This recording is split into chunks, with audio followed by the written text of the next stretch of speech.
వారి నోట యథార్థత లేదు, వారి అంతరంగము నాశనకరమైన గుంట, వారి కంఠము తెరిచిన సమాధి, వారు నాలుకతో విచ్చుకులాడుదురు. ప్రేమ బిడ్డారా, అంటే వారి నోరు ఏ విధంగా ఉన్నది? భక్తుని విధంగా ఎందుకన్నాడు? వారి నోట యథార్థత లేదు, వారి అంతరంగము నాశనకరమైన గుంట, వారి కంఠస్వరము తెరిచిన సమాధి, వారు నాలుకతో విసుకుమలాడుదురు. అందుకనే నా నోటి మాట నీకు అంగీకారం ఉండాలయ్యా, నువ్వు నా ఆశ్రయదుర్గము, నువ్వు నా విమోచకుడివి. వార్లకు నేను ఉండకి నువ్వు నన్ను పిలవలేదు, కృతజ్ఞత లేని వాడుగా ఉండక నన్ను పిలవలేదు, యథార్థత ఉండటం కోసం పిలిచిన దేవుడు కదా.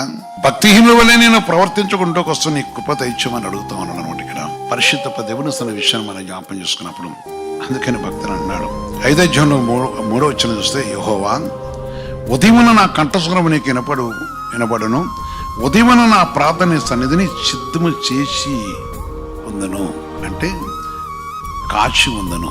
నేను ఏ విధంగా నేను అడగాలో, నేను ఏ విధంగా శుద్ధిపరచుకోవాలో, ఏ విధంగా యథార్థంగా ఉండాలో, నా అంతరంగం ఏ విధంగా నీకు అంగీకారంగా ఉండాలో అనే విషయాన్ని గురించి ఆయన దేవుని దగ్గర అడుగుతున్నట్టు మనం చూస్తున్నా. దేవుని యొక్క పరిశుద్ధ ఒక మాటను బట్టి పరిశుద్ధాత్మ దేవుని యొక్క సన్నిధిలో మనం చూస్తున్నప్పుడు విషయాన్ని దేవుడికి జ్ఞాపకం చేస్తున్నాడు. ఈరోజు వాక్యం అన్న వాళ్ళారా, మన ధ్యానం ఏ విధంగా ఉండాలి, మన మాటలు ఏ విధంగా ఉండాలి, మనము ప్రభువును ఏ విధంగా జీవించాలి, మన నోరు తెరిచినప్పుడు దేవుడికి అంగీకారం ఉండాలా. భక్తులంలో నీకు అంగీకారం ఉండటం కోసం ఆయన పరిశుద్ధమైన సన్నిధిలో మనము ఏ విధంగా దేవుని సన్నిధిలో మనం యథార్థత కలిగి ఉండాలనేది ప్రభు మాట చదువుతుంది.